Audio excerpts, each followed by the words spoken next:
Just when Daniel thought everything was finally over, someone made a move that could either make or completely destroy what he had left.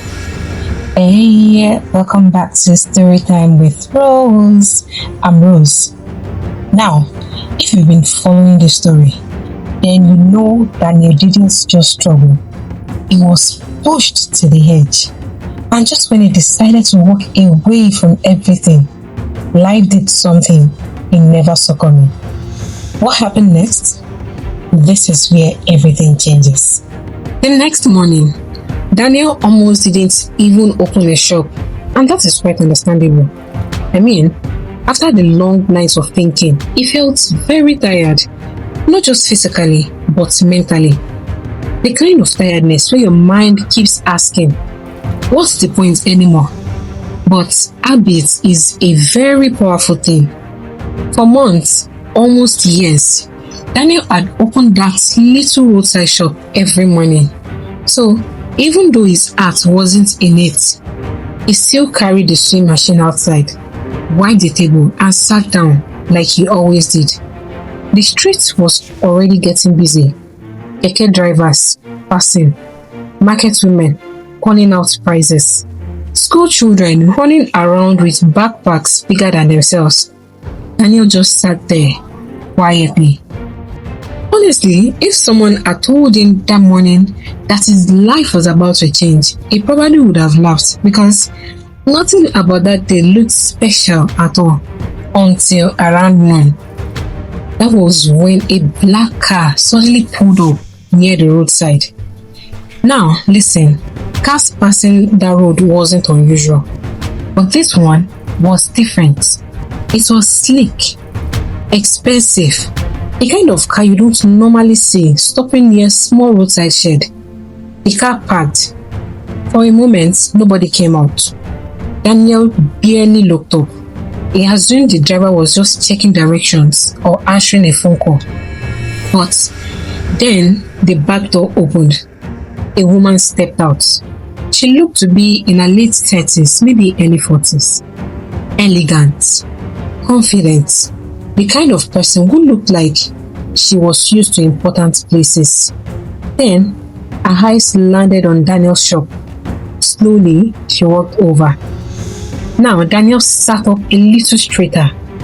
Not because he expected anything, but because it felt strange to see someone like her walking towards a tiny shop. When she reached the table, she looked at the clothes hanging nearby. Then she looked at Daniel. "Did you make this?" Daniel nodded. "Yes, ma." She picked up one of the shirts and examined the stitching closely. For a moment, she said nothing. Daniel waited nervously. Then she asked another question. "Do you design your own styles?" Daniel hesitated. After everything that had happened with Kunle, the question hit differently. But he answered honestly. "Yes, ma." She looked around the shop again. Then she smiled slightly. "I'm looking for something specific." Daniel leaned forward. "What kind of design?" She pulled out her phone and showed him a picture. It was very stylish outfit. Modern, elegant. The kind of design you would normally expect from a big fashion house.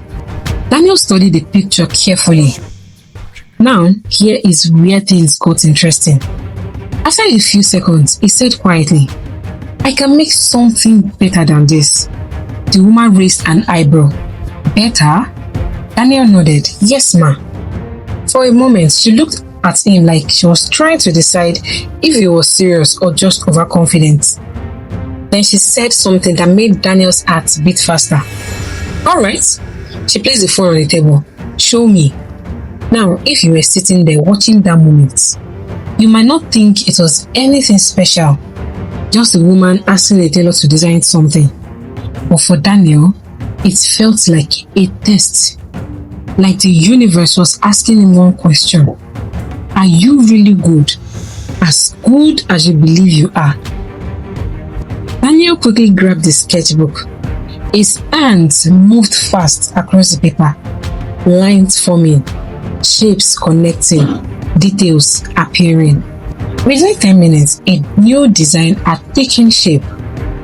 And when the woman looked down at the sketch, she went quiet. Not the awkward kind of silence, the impressed kind. She studied the drawing for a few seconds. Then she looked back at Daniel. Did you really just create this now? Daniel nodded. Yes, ma. She shook her head slowly. This is very good. Daniel felt a small spark of hope inside his chest. But then she said something that completely changed the direction of the conversation. I work with a fashion event team. Daniel blinked. A fashion event? She nodded. We are organizing a fashion showcase next month. Now Daniel's heart started beating faster. But what she said next almost made him stop breathing. We are looking for fresh designers, people with original ideas. She tapped the sketchbook gently, and I think we might have something special. For a few seconds, Daniel couldn't speak because the words she said next were the last thing he expected to hear. How would you feel about presenting a collection at our Fashion Week event? Now, hold on a second. Before you get too excited for Daniel, you need to hear what happened next. Because even though this opportunity sounded like a dream, there was a huge problem. A problem that could ruin everything. Because when the woman said those words, how would you feel about presenting a collection at our Fashion Week event? Daniel honestly thought he had misheard her. For a moment, he just stared at her. Fashion Week? A showcase? His mind couldn't even process it properly. Remember, just a few hours earlier, Daniel had been thinking about quitting tailoring completely. Now, suddenly, someone was talking about presenting designs at a fashion event. He cleared his throat. Ma, are you serious? The woman smiled slightly. I wouldn't be standing here if I wasn't.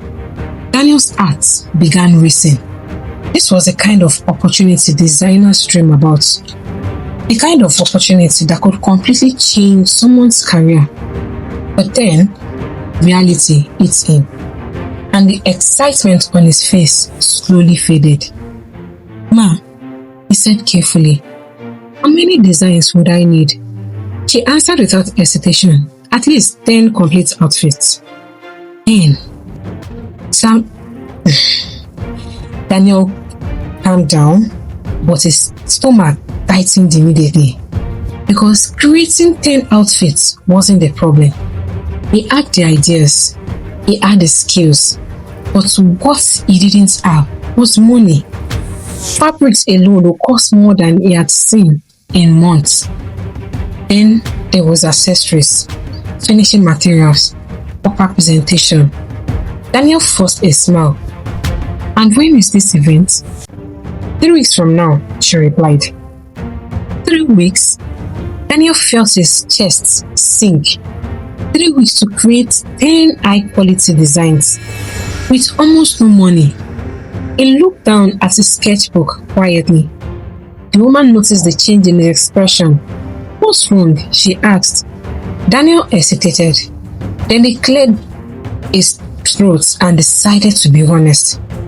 Ma, I don't have the resources for something like that. She looked confused. What do you mean? Daniel gestured around his small shop. This is everything I have. The woman looked around the roadside shed again. The old sewing machine, the small table, the few pieces of fabric hanging behind him. For a moment, she didn't say anything. Then she asked gently, if you had the materials, could you do it? Daniel looked up immediately. His answer came without hesitation. Yes. There was no doubt in his voice. None at all. Because talent had never been Daniel's problem. Opportunity had been. The woman studied him for a moment. Then she reached into her handbag and pulled out a small card. She placed it on the table. My name is Mrs. Adeyemi, she said. I'm part of the organizing committee. Daniel picked up the card carefully, like it was something fragile. Think about it, she continued. If you believe you can do it, call me tomorrow. Then she added something that stayed in Daniel's mind long after she left. Sometimes opportunities come disguised as impossible challenges. With that, she walked back to the car. Within seconds, the black car drove away from the road. And just like that, the streets returned to normal. But Daniel sat there, staring at that card for a long time. Fashion Week. 10 designs. 3 weeks. His heart was racing. Part of him felt excited, but another part felt terrified. Because opportunities like this also come with pressure. And if he failed, if he messed this up, it might be the last chance he ever got. That night, Daniel sat in his room with the card on the table. His mother noticed he looked different. What happened today? She asked. Daniel told her everything about the woman, about the Fashion Week opportunity, about the 10 outfits. When he finished, his mother was quiet for a moment. Then she said softly, with a smile on her face, "You see?" Daniel looked confused. "See what?" She pointed at him. "You wanted to quit yesterday." Daniel looked away. "Yes. And today, opportunity knocked." Daniel thought about that. Then he said quietly, "But I don't have the money for it." His mother leaned back in her chair. "My son, if you truly believe this is your chance, you will find a way." Daniel lay awake most of the night, thinking, and by morning, he had made a decision. A decision that will push him harder than he had ever pushed himself before. Because Daniel decided he was going to take the risk. He picked up his phone, looked at Mrs. Adeyemi's card again, and dialed the number. But here's the part of the story that makes things even more interesting. Because while Daniel was preparing for the biggest opportunity of his life, someone else in the neighborhood also heard about the Fashion Week event. Someone who had no intention of letting Daniel succeed. You might already guess who that person is. Yes, only. And this is where the story really begins to get interesting.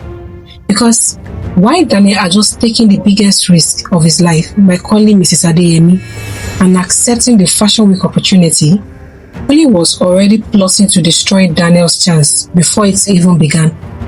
Now remember, Kule had already positioned himself as a successful designer in the neighborhood. The shop was bigger, the signboard was brighter, and thanks to Daniel's stolen designs, his reputation had been growing.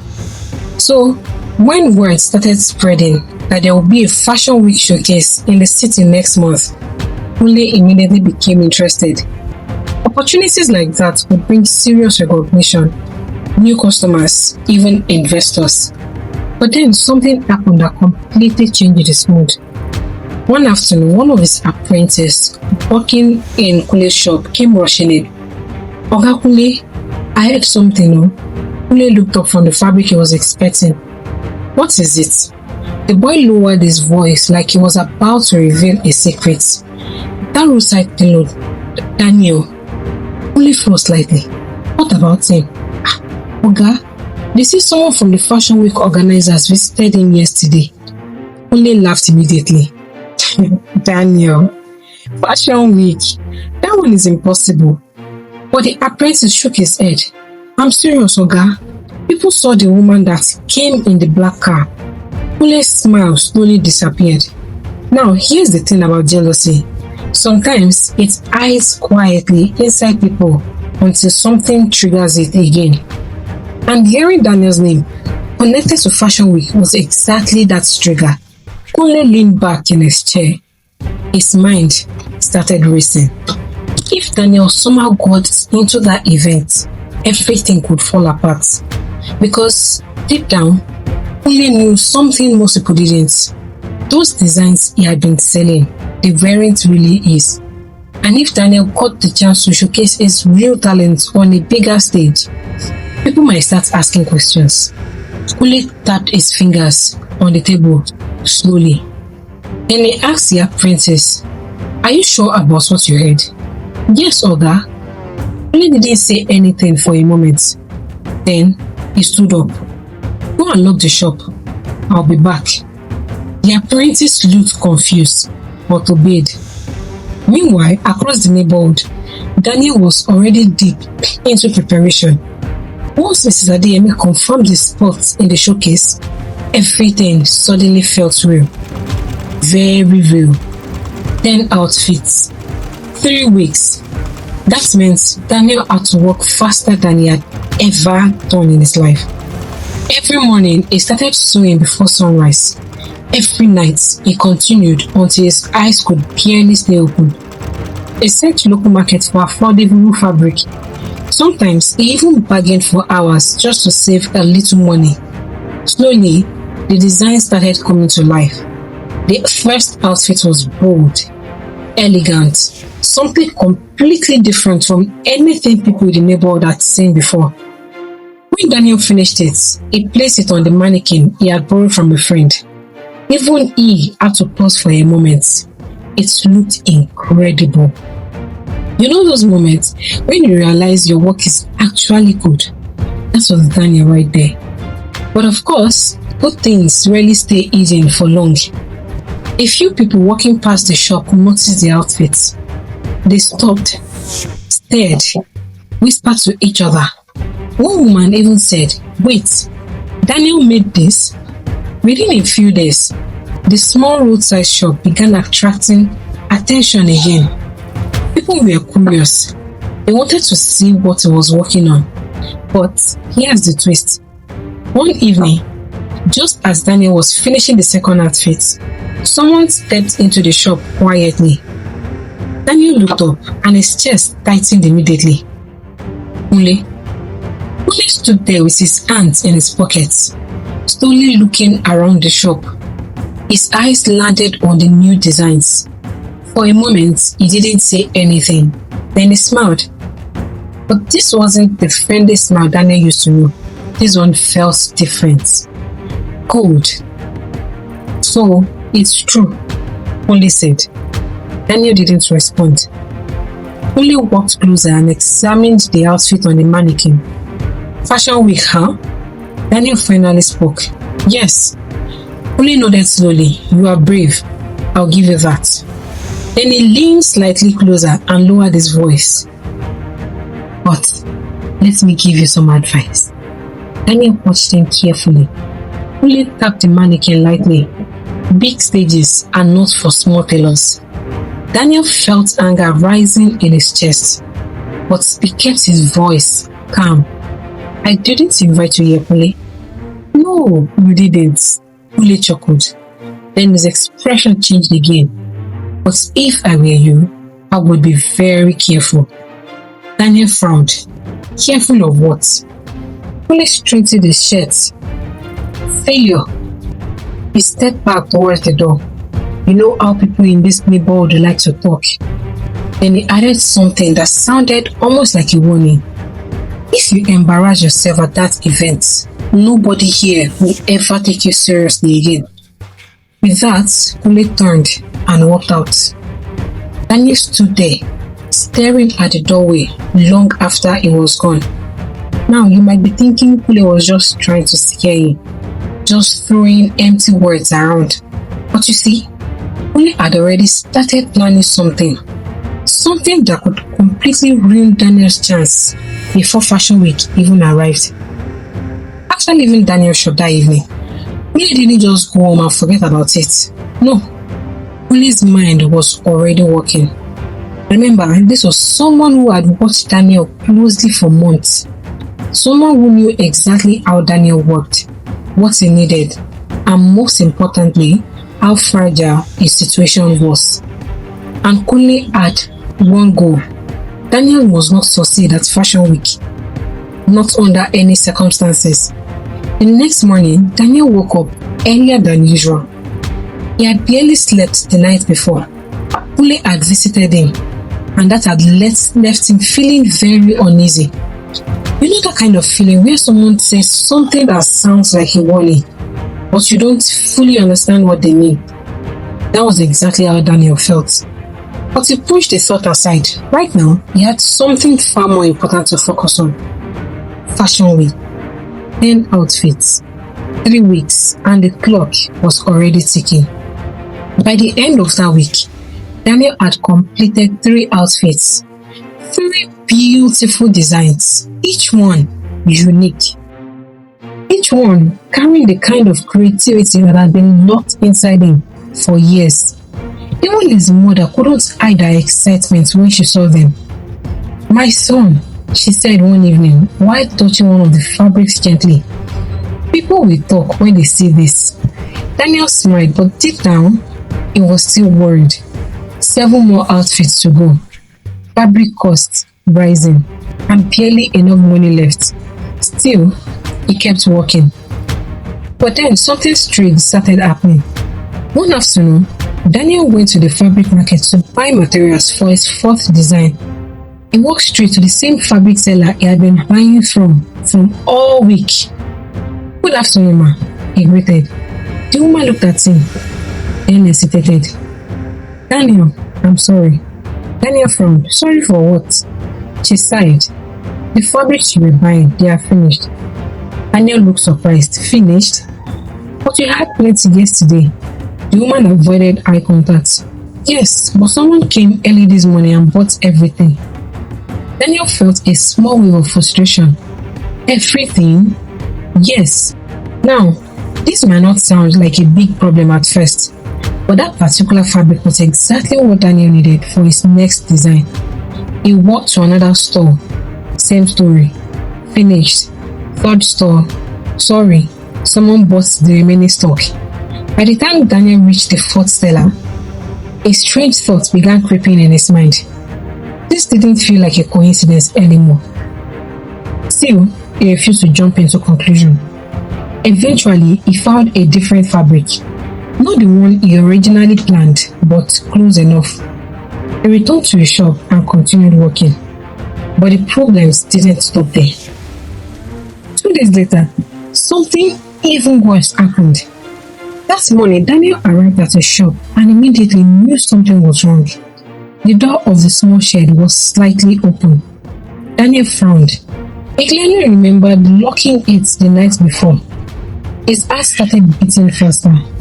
Slowly, he pushed the door open, and the moment he stepped inside, his stomach dropped.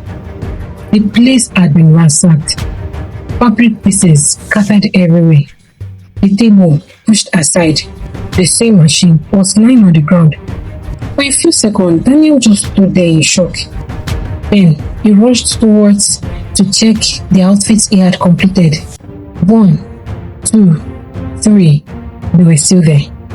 But 2 of them had been cut, slashed.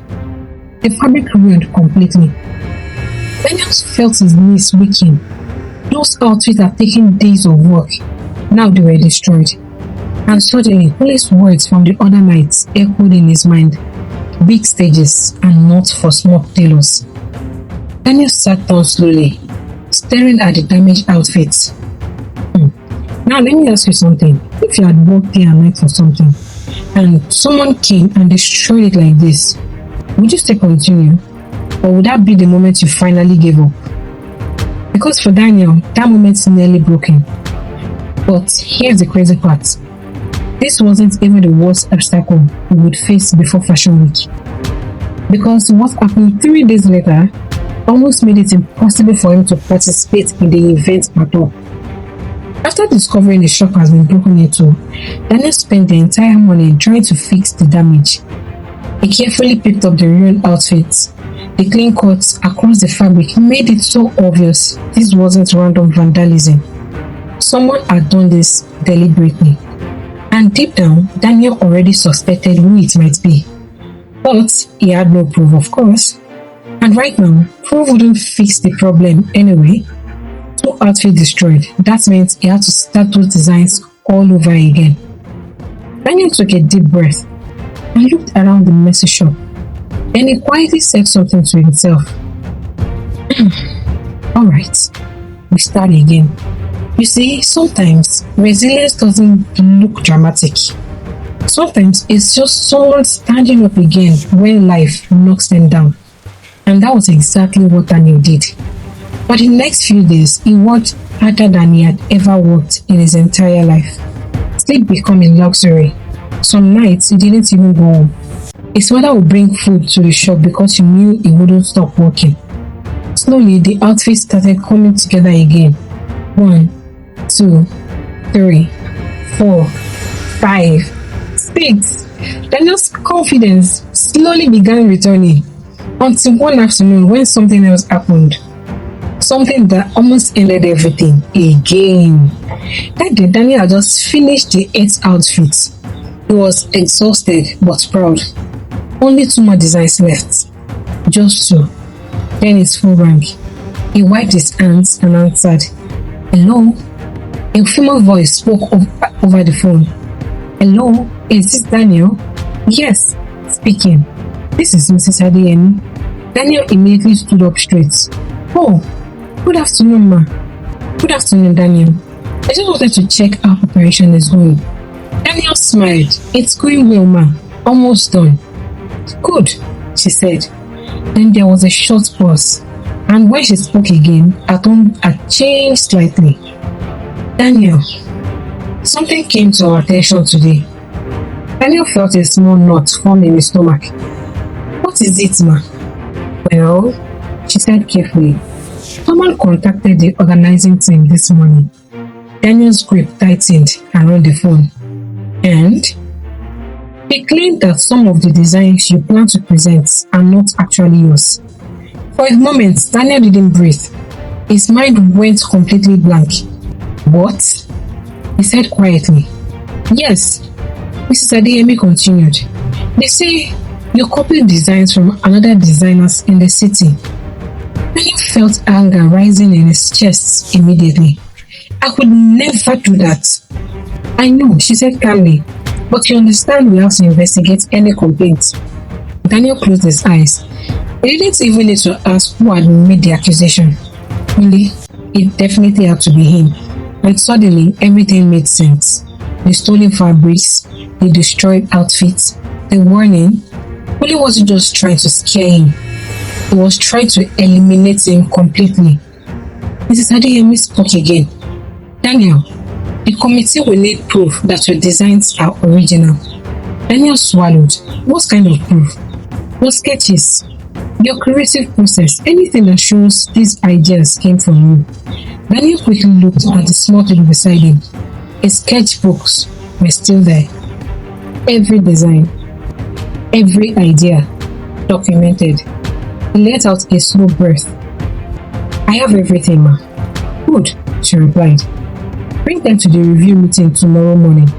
Daniel nodded, even though she couldn't see him. I will. When the call ended, Daniel sat down slowly. For a moment, he just stared at the floor. Oli had really tried everything. But this time, he had underestimated one thing. Daniel's preparation. Because those sketchbooks didn't just prove the designs were his. They told the entire story of how those ideas were born. And tomorrow morning, everything would finally come into the open. Daniel barely slept that night. Not because he was working this time, but because his mind wouldn't stop racing. Oli had gone further than Daniel imagined.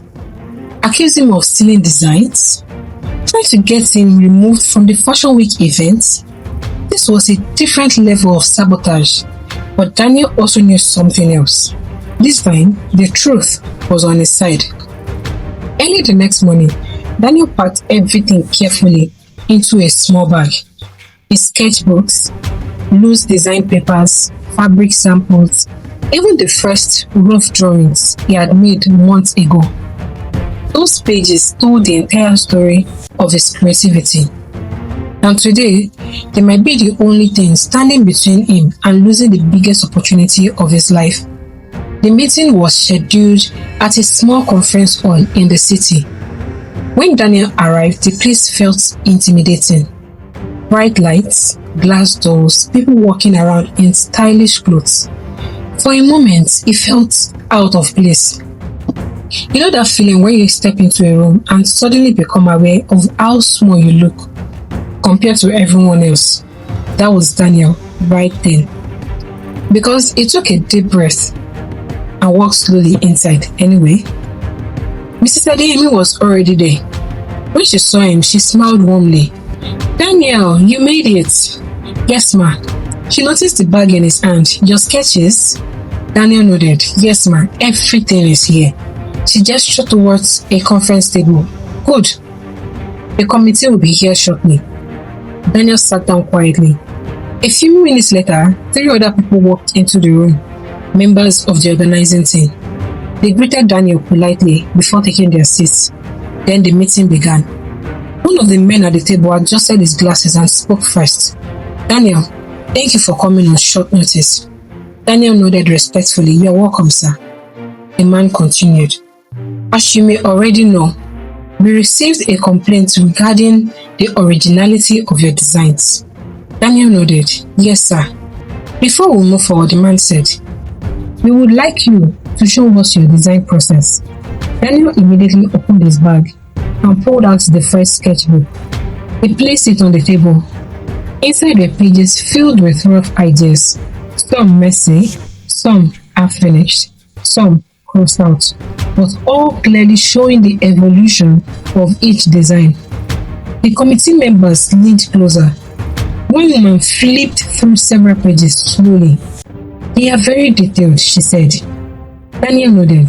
I've been sketching ideas for months. Mrs. Adeyemi looked impressed.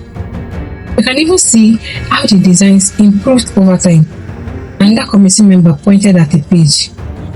This looks very similar to the outfit you showed us last week. Daniel smiled slightly. Yes, sir. That was the original concept. For the next 20 minutes, Daniel walked them through everything. How each design started, how he experimented with fabrics, how the final version came together. By the time he finished, the mood in the room had completely changed. The man with the glasses leaned back in his chair. Well, he said calmly, this clearly proves the designs are yours. Daniel felt a huge wave of relief wash over him. But the woman on the committee said something unexpected. There's something else you should know. Daniel looked up. What is it? She exchanged a quick glance with the others before speaking. The person who made the accusation didn't just send a complaint.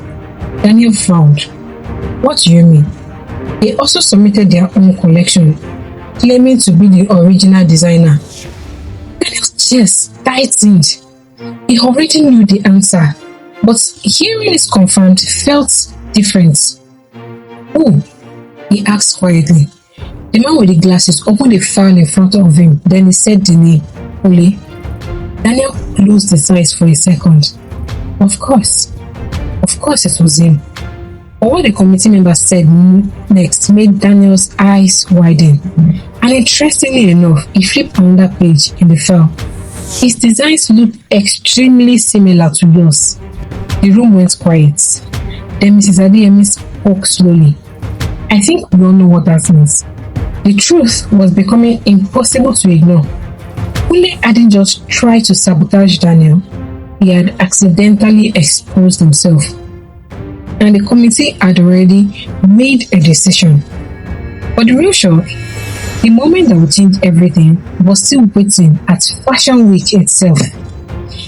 And so came the day Daniel had been dreaming of and fearing at the same time. Fashion Week! The city was buzzing with excitement, models walking back and forth, cameras clicking, lights flashing, designers rushing to make last-minute adjustments. Daniel stood backstage, heart pounding in his chest. 10 outfits, all carefully arranged, all ready to be showcased. He looked around nervously. Some of the other designers were dressed in expensive fabrics, walking confidently like they owned the world. And then he saw Kule. Of course, he was there, standing in the corner, adjusting the model's outfits, trying to look confident, trying to seem like he belonged. But Daniel didn't focus on Kule, not this time. Because Daniel knew something everyone else in the room didn't. The sketches, the month of hard work, the authenticity of his craft. That was his power. When the show began, the lights dimmed, music played, and the first model walked onto the runway, wearing Daniel's first outfit. Gasps, whispers, people turning their heads, everyone noticing. Then the second outfit, then the third. By the time the fifth outfit appeared, the crowd was applauding, hands clapping, people standing. Daniel's heart raced faster than ever. He looked at the audience, then at the judges, and finally at Kule. Kule's face had changed. The confident, smudged look was gone. His jaw tight, his eyes wide. People were noticing something that Kule couldn't control. The originality and brilliance of Daniel's designs. Each outfit told a story. Each one reflected Daniel's journey from the small roadside shed to this stage. And then came the final outfit, the most daring, the most unique of them all.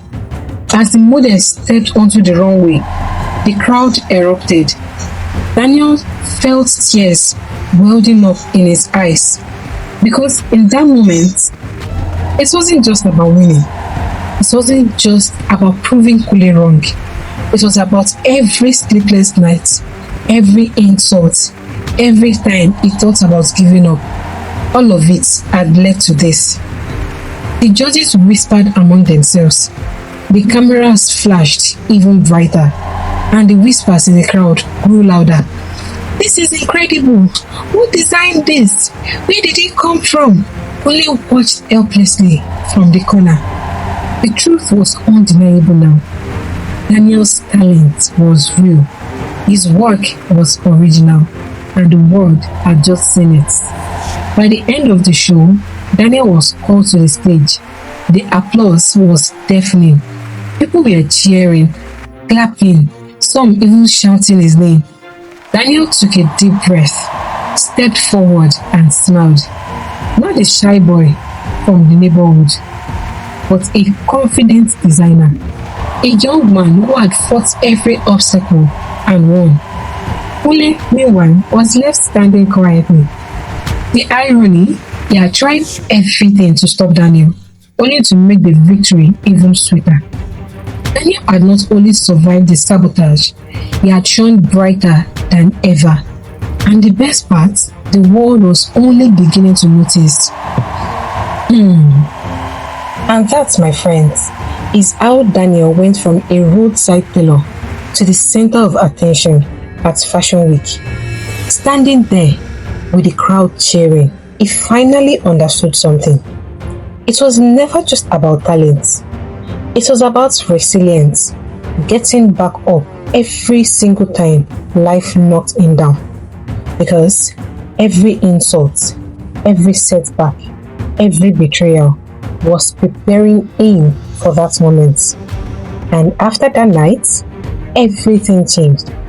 The same people who once ignored him were now calling his name. And as for Kule, well, he learned the hard way that shortcuts, jealousy, and betrayal can never outshine genuine talent and perseverance. So, if there's one thing to take from this story, it's this: don't stop. Even when it's slow, even when it hurts, even when nobody believes in you, because your moment is closer than you think. If the story stayed with you, you already know what to do, and I'll see you in the next one, right here, where every story is different. Bye for now.